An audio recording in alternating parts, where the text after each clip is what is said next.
Dr. Warren, you depress me, man.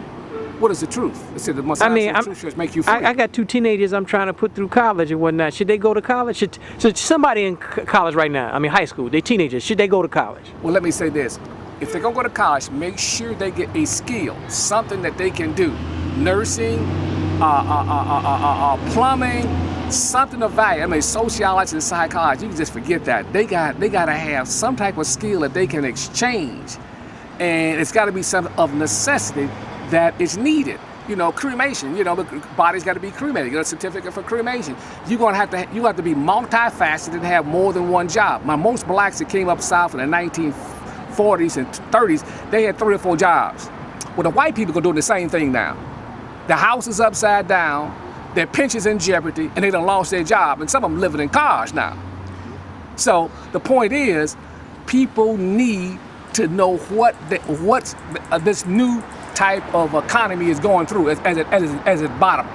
What are the things that you will have an economy? And listen, there are things people can do to even make money. There were 10,000 millionaires made during the Depression.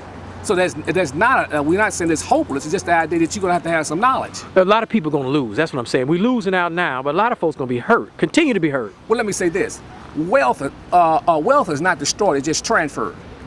So all the people that lost their jobs, that money went to China, and that wealth is going to be transferred. We have to understand that, listen, one of the greatest transfers in wealth in the history of the world that took place in the last 500 years is when Cortez went over to Mexico in South America and took all the gold back to Europe. So that was a huge transfer of wealth. Joseph did it down in Egypt. You know, when the people came from Canaan's land, came down in Egypt for Joseph for food. So here we are having this large exchange of people losing their homes, homes upside down. But where'd the money go? The banks made all the money. But the Tea Party Republicans say Obama's the problem. Listen, nothing but propaganda, foolishness. How can a man come in and then already collapse the economy, and you want him to play Superman, or he's told the long range, he's gonna turn something around? It's impossible. Now also African Americans, they upset Barack Obama because he don't have a jobs bill that is specifically for African Americans. Listen, they better wake up and realize what goes on. The country we are just a budget deficit about 14 or 15 trillion dollars. That don't include Social Security. The country is broke. Where do they get the money from? Print the money up? If they think inflation is bad or food prices, let them print some money up. The Federal Reserve controls the money and credit in this country. The Federal Reserve? Federal Reserve is the chief banker. So when people go to school, you pay for a college education, you got to borrow money. And as of 2013, I think in the next couple of years, while you in college, they're going to allow the interest to accrue on the interest while you in school. So you better not be fooling around. So when you come out of school, you may have a 40 or 50,000, maybe $100,000 or $200,000 college loan to pay off. Now the interest is on there. Listen, you can't pay that loan off because the wages that they're giving college graduates now is not there. So you're going to be a slave all your life just to pay off your college loan, and it can't be. You can't take bankruptcy. The bottom line is, if you go into college, don't go into debt to do it. Well, don't go into debt. I'll minimize your debt.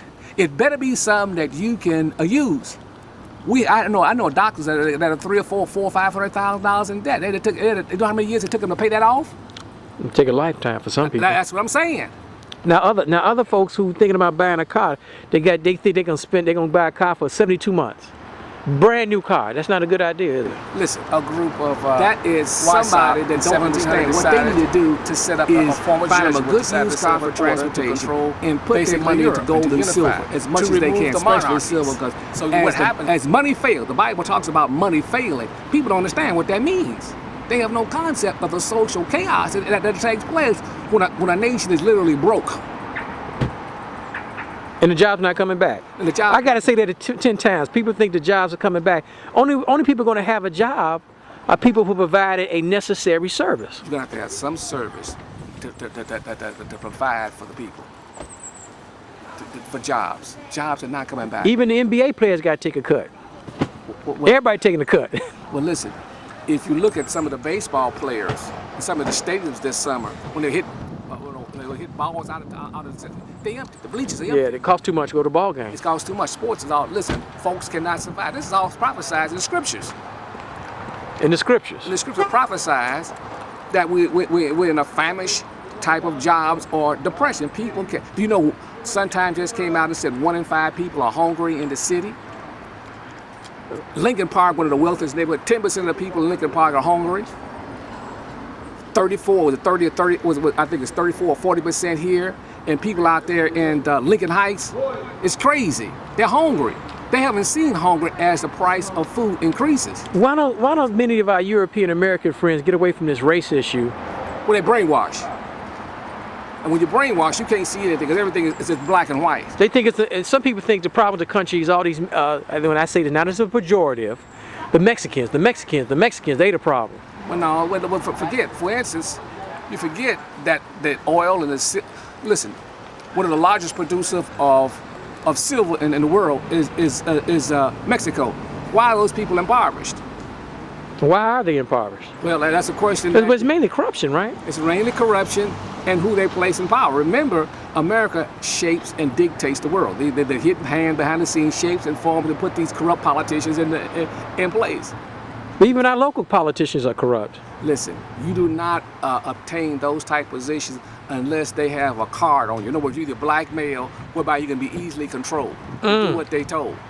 They know you got a girlfriend. They know you in debt. Oh, you play with the little boys. You play with the little boys. You think that goes on? Oh, yeah, all that goes on. You're dealing with something that's totally corrupt and it's there to enslave or master folks. And people are slowly waking up to what's going on because they've been stripped of their wealth. And when people are stripped of their wealth, they start looking around and say, wait a minute, something is going on. So let's close out. We have to go beyond this Republican, conservative, Democrat, liberal, Tea Party. Forget about all of that. Right.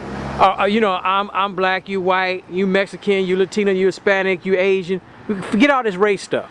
You can throw that all to the side. And when you put that to the side, then you can begin to see what's really going on in the world and who begins to control it. Because what you're dealing with is Luciferian forces. That wait, you serious? I'm serious. Luciferian forces. What type of individual would strip a person of their home, their job, and their pension? You have no compassion at all. These people are going to be literally stripped of everything they got. Let me, a little aside. I saw this movie years ago called Eyes Wide Shut by Stanley Kubrick. That's right. That kind of stuff goes on in real life? Eyes Wide Shut. Eyes Wide Shut. That kind of stuff goes on in real life? It's as real as I'm standing before you. And it is those people that literally control and dictate and shape and form and mold the people's thoughts. So we're going to close this conversation. You talking about this Lucifer. It's not about Obama. No, and the Republicans. No. The Democrats. Right. New World Order. The Illuminati. Committee of 300, the list goes on and on. Luciferian forces.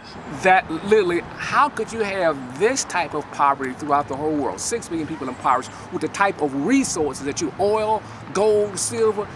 It's almost impossible. They don't care about the people, do they? No. They never did and they never will. They know people gonna live and die. Big deal. Big deal. All they want to do is control the resources. Once you control the resources, you control everything. All right, Dr. Warren. I know I put your phone number. They should call you because if they call you, you can help them prepare for this 20, 30, 40, 50% unemployment that could happen. If they attend these meetings, they will be given keys to do what they need, and then they can ask the Spirit within them to guide them, Yahweh, the Holy Spirit, to guide them in this thing, because this thing is totally corrupt. But you believe in metaphysics, right? Believe in metaphysics. Beyond the physical. Beyond the physical, that controls this. Your thoughts are not physical now. And they dictate to you. So the people say, I don't believe in this, but your thoughts, wait, where do your thoughts come from? So we got to go to a metaphysical level to deal with these Luciferian forces. That's exactly right. That's the only way you're going to be able to deal with it. You need some knowledge and wisdom to deal with it is. And the first thing is get rid of racing, all this crazy You stuff. Scare me now. People, they scared. They shouldn't be scared. Well, they should be, because maybe they'll move them to make a decision now. They got to make a decision. They got to make a decision. Else, if they don't have any if they got savings, and they're going to watch their savings totally destroyed as a dollar is totally debased. That paper won't mean nothing. And when you got $7 to $8 gasoline, what can you do with paper? $7, $8 gasoline. Your milk going to go to $4 a gallon, all that stuff. Milk is already $4 a gallon. We're talking about $8, $9. I don't buy milk. Yeah, whatever. Wow. But you talking about gas go up to $8 an hour? A gallon? $8 a gallon. It shut the economy down, man. Well, and that's what it is. It's impoverishing people. The people are going to be too poor to even revolt. We're going to be too poor to revolt. If you can't eat, how you going to revolt? So if we ain't got no money, we can't even deal with these Luciferian forces. Metaphysics. You got to go to metaphysical level. Right. Wow. Okay, Dr. Warren, you scare me, man. I think I want to back down. You worried about the lightning striking you or something, Dr. Warren? You the man, Dr. Warren. Well, take care. Be blessed. Too much for me, man. Okay. They'll call you. All right, Mark.